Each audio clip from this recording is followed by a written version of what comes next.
All right, welcome to topic 1, day 1. So, why do you have to study history? Because I know most of you are not history majors, and many of you are not even history buffs, and worse, you think you hate history. Well, something very interesting just happened with our 2024 election. Have you ever heard of a fellow named Hubert Humphrey? Probably not, unless you're from his home state. And why do we care about Hubert Humphrey? Well, in 1968, after the primary process, President Johnson decided he was not going to run. He was not going to seek re-election. And so he threw his support behind his vice president, Hubert Humphrey. And the reason you don't know who he is because he lost to President Nixon. We've heard that name. Well, how about Grover Cleveland? Have you heard that name? You have.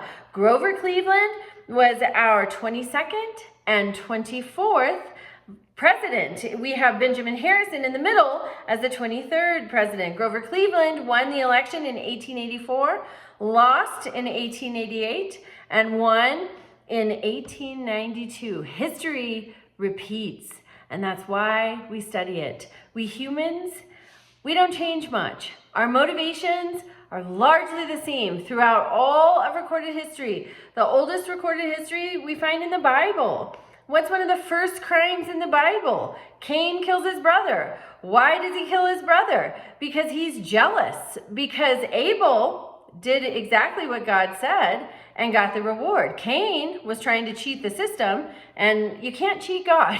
He knows.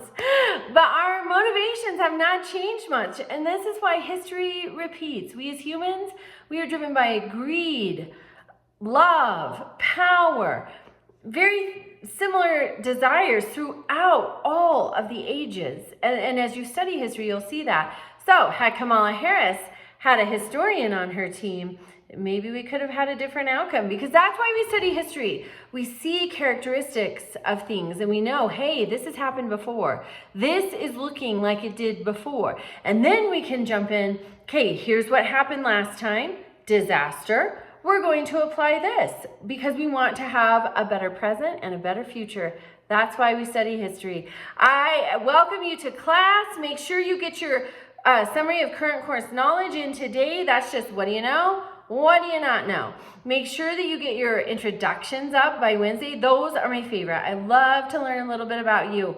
Also, you have your answer to the first discussion on Wednesday, and that's you're looking at hunting tribes versus agricultural tribes. Who was better suited for the European onslaught to arrive in their homes, really?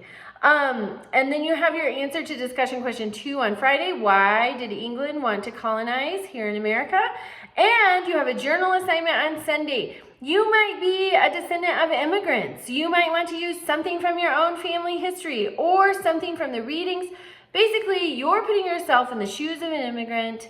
What's your experience like? But you're basing it off of things in the reading. So you will have sources. Your sources come from topic 1's readings. And you have a quiz. Remember, participation is 6 substantial posts, replies to your peers, in addition to those initial replies in discussions 1 and 2. So reach out to me with questions. Welcome to class, and just jump in and hang on. This is a great study.